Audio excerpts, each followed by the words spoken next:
Someone said to me in my previous video, the last one's going to be a long one, isn't it? Yes, it is. Grab a cup of tea, sit down and pay attention. Let's go. So we've walked through Gollum's full and pretty crazy origin story. He's gone from this curious hobbit river dweller to this obsession-fueled cave creature. And it is worth asking how much of his story actually did make it into the movies. We're going to keep the comparison here between Tolkien's books and then Peter Jackson's film trilogy, since these are the versions that we are most familiar with, though the die-hard fans out there will know that he has appeared in other adaptations over the years, like radio dramas, animated films, video games, not worth playing, but you name it, he's probably been in it, and each one puts its own spin on his story. But we are going to look at book Gollum versus movie Gollum, and everything else in between. I'm so sorry is farted the wind came to my mind, but that's not the right phrase. Dust? Who knows? There's a big difference, and the difference here is the depth. In the books, Gollum's character is much more like Shrek. Layers. That was not a good accent. Onions have layers. Who knows? Sorry, I butchered that. Tolkien, he gave us, now I'm talking like Gollum, he gave us. Tolkien gave us insights, he did. Now I'm like Farmer Maggot. Anyway, right, Tolkien, he gives us tons of insights into his thoughts, his motivations, his inner struggles, and a lot of this comes out during those long conversations we see, especially with Frodo and Sam, where Gollum, he flips back and forth between pitiful Sméagol and then sinister Gollum, and the duality, it's slow burning and it is actually quite unsettling. You really kind of feel the internal war playing out over time. In contrast with the movies, it moves much faster. They give us this quick origin scene at the very beginning of The Return of the King, showing Sméagol murdering Deagol and then turning into Gollum in a very few dramatic minutes. It's job done. And it's visually very powerful, very memorable. We all remember it, but obviously it doesn't capture those layers that Tolkien spent chapters just building up. We've then got the trust issues between Frodo and Gollum. Now, one of the biggest differences between the two versions in Frodo's relationship with Gollum. In the movies, Frodo trusts him, so much so that there's a key moment in Return of the King when Gollum frames Sam for eating their food, but Frodo sides with Gollum. He gets mad. Go home, Sam. And there's this massive betrayal. And you don't mean that, Mr. Frodo. But he's like, go home, Sam. Oh, okay, cool. Just I'll see you in a bit then. I'll catch the bus. Catch you later. But it drives a big chunk of drama in the film. And as you can see, as viewers, you get irked by it. But in the books, that never happens. Frodo, he may pity Gollum, but he actually shows him a ton of compassion, but he never chooses Gollum over Sam. Frodo and Sam, they stick together all the way to Mount Doom. There's tension, obviously, and Gollum definitely tries to drive a wedge between them, but Frodo doesn't fall for it. Book Frodo, way smarter than annoying film Frodo. But his bond with Sam, it's just way too strong in the literature. So while the movie versions, they kind of amp up the drama for emotional impact, but they do, in my opinion anyway, they do kind of downplay just how solid and loyal Frodo and Sam are to each other, particularly in the original story. Now, in the end, both versions of Gollum, they tell this tragic tale. Both Tolkien's version, it's much slower, deeper, more psychological. The films do an incredible job at capturing the essence of his story, especially thanks to Andy Serkis' legendary performance. I don't think anybody else is fit for that role, but the books, they give the full haunting picture of a creature just completely undone by obsession. And that's the real tragedy of Gollum. He's not just a villain. He is a victim of the ring and his own choices and of a world that never quite lets him back in. So if we talk about his look and the way he sounds, because there are definitely some big differences between how he shows up in the books versus what we see on screen. So in the movies, super recognizable, pale skin, scrawny body, oversized head, and eyes, bony limbs, just a few sad wisps of hair. Think Homer Simpson on a tragic diet. Anyway, he's creepy, a little bit gross, and he's kind of tragic all at once, especially with that iconic motion capture performance, like I mentioned, by Andy Serkis. Just chef's kiss to him for that. But if you go back to the books, especially in The Hobbit, his appearance is quite different. He's still like thin and slimy, but Tolkien originally describes him as this small, slimy creature, way less monstrous, but way way more mysterious. His eyes are big with tracks, and he has very little hair, but then there's his teeth. Now, in the book, Gollum mentions that he has 6 teeth. In the movie, he says 9, but why this change? We're not entirely sure, but maybe someone just miscounted. Maybe it's human error, but maybe it just sounded better on camera. Or maybe Gollum just forgot. He has had a rough few centuries of cave dwelling. Now, here's where it gets even more interesting. His skin colour. Now, in the movies, he's this ghostly pale, probably because he spent ages hiding in caves with no sunlight. In the books, it's not so clear-cut. So in The Two Towers, he's described as this small black shape in the moonlight, and later an orc refers to him as this little thin black fellow, like a spider, or perhaps more like a starved frog. So darker skin in the books maybe, but these scenes are all in the dark. So the black description, it might be about shadow and lighting, not his skin tone. And then we get to the iconic sound. So in the movies, Gollum coughs out his name like he's trying to clear something nasty from his throat. I'm not going to impersonate it. I am going to put it in here right now. That raspy, gagging sound became his signature. Part scary, part sad, part just weird. But in the Hobbit book, the sound is described differently. It's more like a horrible swallowing noise in his throat. So instead of a dry cough, it's more of a deep, guttural gulp. Less sneezy, more swamp monster. Honestly, neither version is exactly like soothing, but the change, it definitely shifts that kind of vibe. So the book Gollum sounds way more mysterious, way more unsettling, way more like Ichabod Crane, I suppose, while the movie Gollum has very specific, almost like a pitiful identity tied to his croaky voice. So while the heart of the character is the same, obsessive, broken, weirdly relatable, yeah, I said it, his look and sound definitely went through a few glow downs.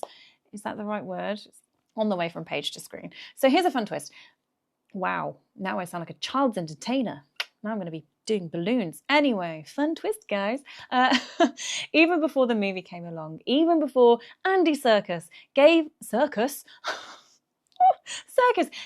us, now I'm like Hermione Granger. It's Andy Serkis, not Serkis. Gave us this unforgettable, raspy, precious Master doesn't get voice. Tolkien himself went back and made some big changes to Gollum's story in his own book. So Gollum actually evolved right on the page. When Tolkien first wrote The Hobbit way back in the 1930s, Gollum was this creepy, sure, but not that bad kind of guy. He was just one of the many strange and dangerous creatures that Bilbo ran into on his adventure. In the original version, Gollum still challenged Bilbo to the riddle game and threatened to eat him if he lost. That part always stayed the same. Okay, here's where it, flip it, reverse it, Uno cards. If Bilbo won, Gollum was supposed to give him a gift, his magic ring, the same ring that would later become the One Ring, and at the time it was just like a cool little invisibility trinket. Gollum was oddly chill about handing it over. He just gives it up and then he lets Bilbo go. No betrayal, no obsession, no murder, just unsettling little guy living in a cave, handing out jewelry, maracas. But then Tolkien started writing a sequel, which eventually turned into The Lord of the Rings, and that's where things changed. He decided to take Bilbo's magic ring and turn it into something way more powerful and dangerous. The One Ring, created by Sauron and central to the entire plot of the trilogy, and suddenly it couldn't just be some random shiny thing Gollum gave away in the riddle contest. It had to be evil, addictive, world-altering, for they were all of them deceived for another ring. Anyway, so Tolkien went back and wrote the riddle scene in The Hobbit. The new version made Gollum a lot darker, and he wasn't offering the ring as a prize. Bilbo accidentally found it, and Gollum freaked out when he realised it was gone. The tension, the obsession, the split personality, all of that was updated to kind of match the more sinister, twisted Gollum we get in The Lord of the Rings. Now, basically, Gollum just got this serious upgrade from creepy cave dweller to a tormented, tragic figure caught between his old self, Sméagol, and the overwhelming power of the ring. So if you ever thought, this character feels really layered, well, we're going down the layered route right now, aren't we? onions have layers. It didn't happen overnight. Even Tolkien had to take a second pass to let Gollum become the complicated mess that we know today. If we talk about the most, I think, underrated rivalries in The Lord of the Rings, it's Sam versus Gollum, or Sméagol, depending on the moment you're kind of focusing on. So here's the deal. On the surface, Sam and Gollum, they're technically working toward the same goal. They're both helping Frodo get the ring to Mordor, but the similarities just stop there. Their reasons for helping, they couldn't be more different. And here's where this tension starts to bubble. When in the movies, Sam doesn't even pretend to like Gollum. From the minute Gollum shows up, Sam is not having it. He's suspicious. He's openly hostile. He calls him out constantly. And honestly, you can't blame him. He's watched the ring slowly mess with Frodo's mind, and now this sketchy, twitchy little guy just wants to be their guide. No thanks. Sam's like, nah, not happening. Not happening on my watch. Their relationship just keeps getting worse. By the time we get to the Return of the King, Gollum is actively trying to get rid of Sam. Remember the whole scene, like with the Lembas bread? What's this? Crumbs on his jacket says, he took it! He took it! And he's like, oh, he did it! Oh my God, it was him! And Frodo was like, obviously not. Oh wait, no, Frodo, we know. I've already ranted. Again, it's a movie-only drama. It's not in the books, but it irks me every time. In the books, things are a bit more subtle. Sam still doesn't like Gollum. There's no surprise there, but a lot of his dislike plays out in his thoughts, not so much in big arguments or showdowns. Now, he gives Gollum nicknames like Slinker while he's still acting all slinky and obedient and sneaky, and then Stinker when the nastier side of him comes out. So Sam's sass in the books is just, it's real. There are some definitely more verbal jabs, side-eye moments between the two, but they actually manage to stay civil most of the time, at least on the surface. Sam always keeps an eye on Gollum. He doesn't go full hostile unless he absolutely has to, you know, and he's just like, Frodo's like, Sam, what are you doing? And he's like, I don't know, I couldn't help myself. Big showdown. Everything kind of hits the fan when Gollum finally betrays Frodo, leading him straight into the lair of the terrifying spider demon Shelob. Now, in the movies, Frodo and Sam, they're separated because of Gollum's manipulations, but in the books, Sam is obviously right there the whole time. As Frodo runs ahead and he gets ambushed by Shelob, Gollum suddenly pounces on Sam and tries to strangle him, but Sam may be the loyal sidekick, but he is scrappy as heck. He's like Conor McGregor if he was a hobbit. Not quite that bad. He fights off Gollum. He forces him to retreat, and then he turns around and he takes on Shelob by himself. Just absolute legend. No matter which version you prefer, book or movie, one thing stays the same, and Sam is the one person who constantly sees through Gollum. He doesn't get charmed by poor Sméagol. He's not blinded by pity. He's just focused on protecting Frodo no matter what, and that makes Sam one of Gollum's biggest obstacles, and in many ways, his perfect foil. Let's get real. Andy Serkis, the real MVP behind Gollum. When it comes to weird, wonderful characters of The Lord of the Rings, the list obviously is stacked. You've got the Ents, the talking trees, you've got pint-sized heroes, you've got brooding rangers, and enough bizarre creatures to fill a fantasy version of Noah's Ark. None of them posed quite the same challenge as bringing Gollum to life. Gollum, he wasn't just another guy in costume and makeup. He was this fully digital character, and back in the early 2000s, that was pretty groundbreaking stuff. Making CGI creatures feel real, and not like a PS2 cutscene. I'm talking like feel real. It was no small task. So to pull it off, Peter Jackson and his team, they turned to Andy Serkis, and honestly, like I said earlier, it's just hard to imagine anyone else at all for that role now. At first, he was only supposed to do voice work, and that's it. But once the filmmakers saw that what he was bringing to the table, this gritty, raw, deeply emotional performance, they knew they had to do more than just let him speak his lines. So they suited him up with this motion capture gear, and they let him fully become Gollum, both body and soul. And Serkis, he went all in. He didn't just do the voice, which he based on the sound of, I think it was like his cat coughing up a hairball. He also mastered the hunched, jittery movements, even walking around on all fours to get into the physicality of the character. He studied Gollum and Sméagol, sort of the split between the two. He gave each persona its own unique flavour, and one sneaky and venomous and the other just confused and pitiful, and the result was just absolute magic. Gollum wasn't just convincing, he was unforgettable. Audiences, they didn't just watch Gollum, they felt him, the pain, the obsession, flickers of humanity buried all under that slime. It all came through because of Serkis. So for all the changes that came with adapting Gollum from book to screen, his appearance, his sound, even some parts of his story, Andy Serkis is the reason the character became such an icon. He didn't just play Gollum, he was Gollum. And in doing so, he helped redefine how digital characters are performed, paving the way for everything from Caesar in Planet of the Apes to Supreme Leader Snoke in Star Wars. The bottom line is, if Gollum slithered his way into pop culture legend, it's because Andy Serkis dragged him there, on all fours, of course. Now then, Gollum in the Ring. Complicated. Like if it was Facebook, his relationship status would be complicated. It's complicated. Is that still a thing? I don't know. I don't have Facebook anymore. Anyway, if you watched The Lord of the Rings, hopefully you did, it's pretty easy to walk away thinking, wow, Gollum was just obsessed. And honestly, you wouldn't be wrong. From the very first moment Deagol pulls it out of the river, Gollum, still Sméagol at that point, is instantly enchanted. Not just interested, enchanted. So much so, obviously, that he murders his own cousin without question to just get it. Brutal. After that, it's game over. The ring becomes the centre of his world. He hides it, he hoards it, he whispers to it, he strokes it, he sings to it, he calls it precious. And you'd think it was like one of Taylor Swift's love stories, but you know, just like she does, betrayal, obsession, toxic vibes. Maybe they could collaborate. Anyway, but here's the twist. Gollum doesn't just love the ring, he hates it too. That might sound like kind of, I guess, overanalyzing it slightly, but even Gandalf says as much in the Fellowship of the Ring when he explains that Gollum's sad situation to Frodo. He explains that Gollum hated the dark and he hated the light more. He hated everything. And then Gandalf says, the ring most of all. Frodo's like, wait, what?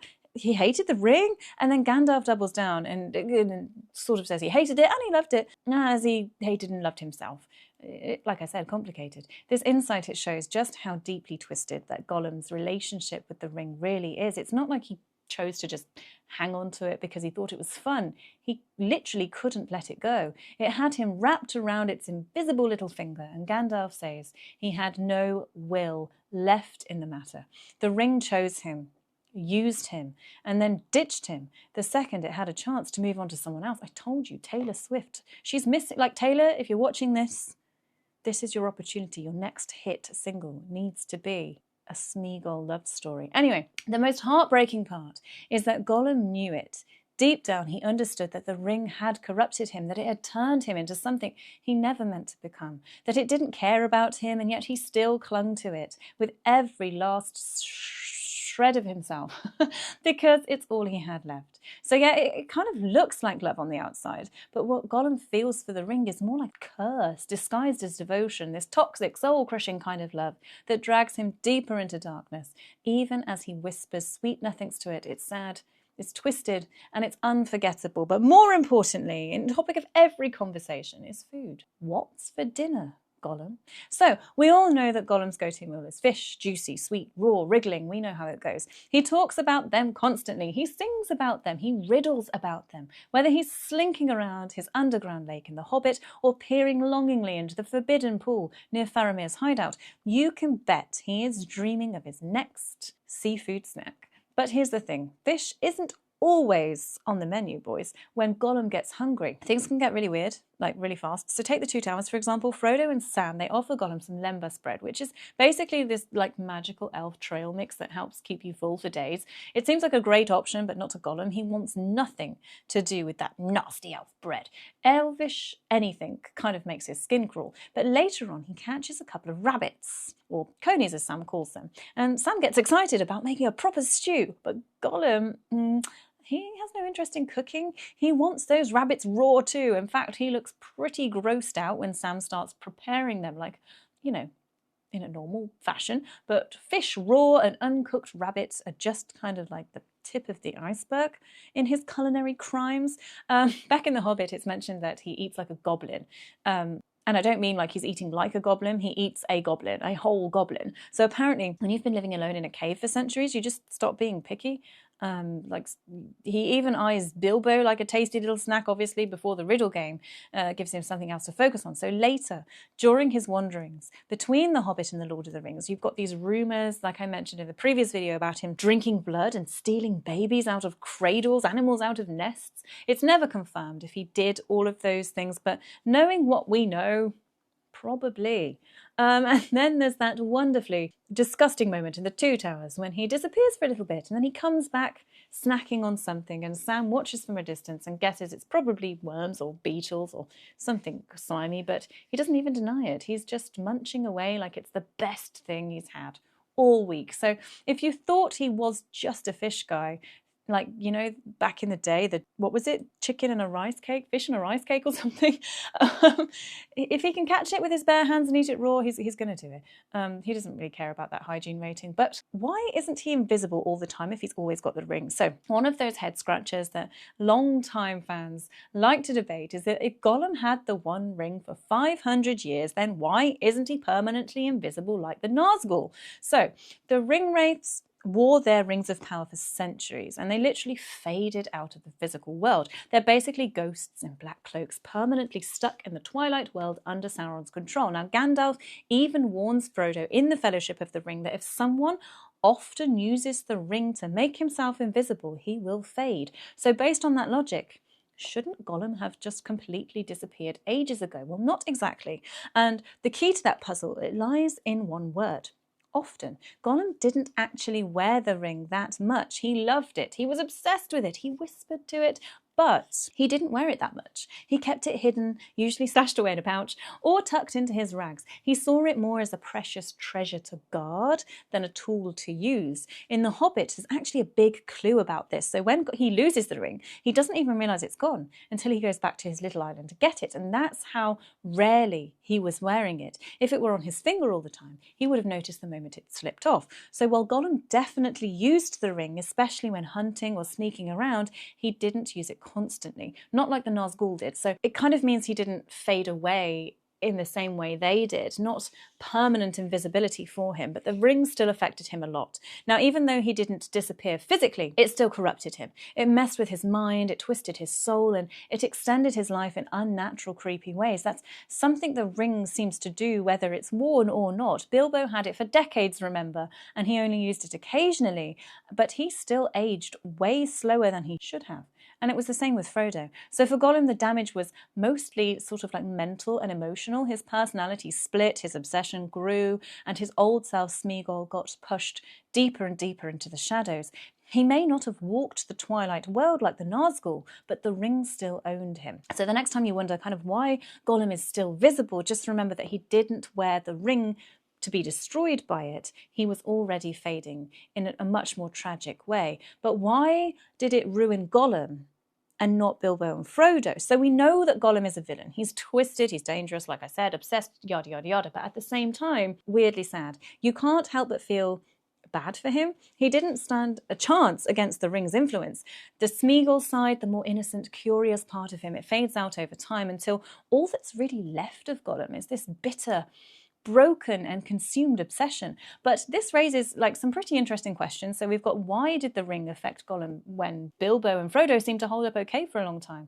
But Frodo, he only has it for over a year and he still doesn't go full goblin. Bilbo kept it for 6 decades and only seemed to get a little grumpy. So what gives? Well, it turns out it's not just about how long you own the ring, it's about how you get it and what's in your heart when you do. The power of pity, so to speak. In the Fellowship of the Ring, Gandalf lays it all out when Frodo questions why Bilbo wasn't corrupted like Gollum, and he explains that Bilbo took so little hurt from the evil and escaped in the end because he began his ownership of the ring. So with pity, that line right there is super important. Bilbo didn't steal the ring. He didn't kill for it. He didn't even mean to take it, really. He found it by accident, and then he spared Gollum's life when he could have just slipped the ring on and escaped.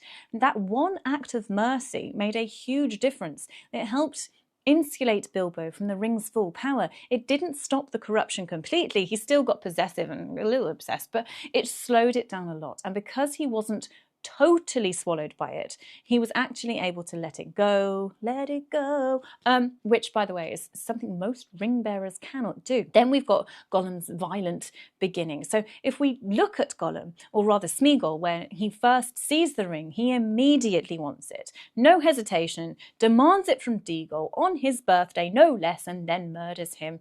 Not exactly an act of pity. So that violent, greedy beginning, it poisoned his relationship with the ring from the start. It opened the door for the ring's power to corrupt him more quickly and deeply than it did with Bilbo. And once he was hooked for good. There was no Frodo to help him carry the burden, no Sam to keep him grounded, no Rivendell to rest in, just darkness, isolation, and a voice in his head that never stopped. So in the end, it's not just how long you carry the ring, it's how you carry it and why. Gollum took it in an act of violence and selfishness, and the ring it held on to him until it destroyed every last shred of who he used to be. Blee, blee, blee, blee. Bilbo, on the other hand, he started with kindness, and that made all the difference. So Gollum's end, if we think, is he the villain? Is he the victim? Is he a hero? Now we're in the home stretch, the part of Gollum's story that's kind of the one people remember from the Lord of the Rings, the films and the books. After all the creeping, after all the hiding, the scheming, the obsessing, I told you this needs to be a Taylor Swift song.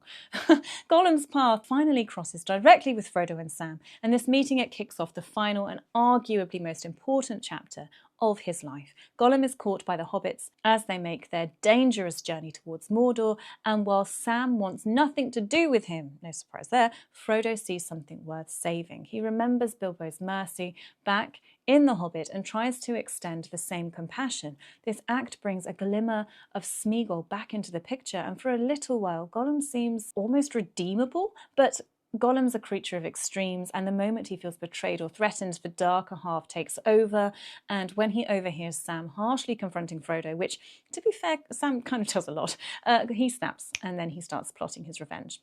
That was in case you didn't know what snapping was. The plan: lead the hobbits to Shelob's lair, a nightmarish cave filled with darkness and webs and one very, very large spider. Gollum figures Shelob can take care of the hobbits. He'll grab the ring from the leftovers and boom.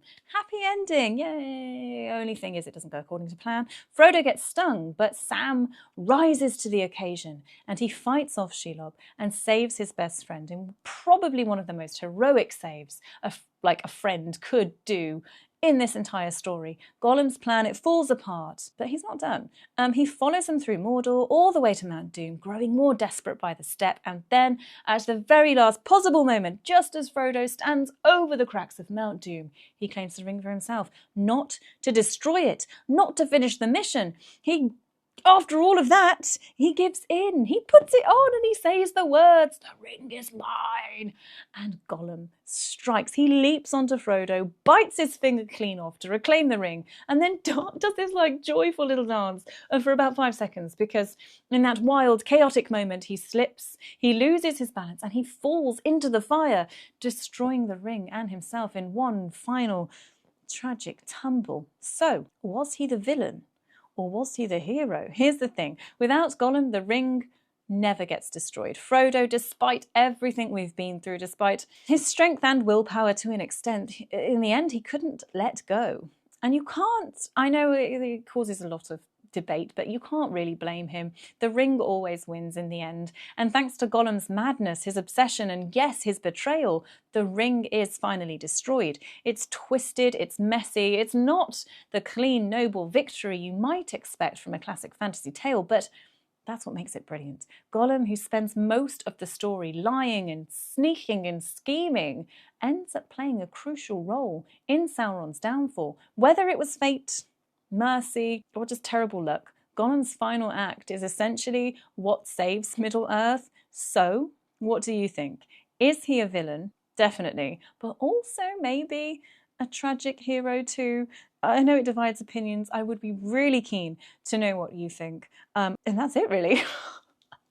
That's kind of all we have to say on the matter. I hope you've enjoyed this. I definitely have. I like these little deep dives into characters, particularly ones that are going to definitely resurface over the next coming years, you know, with the movie and the like.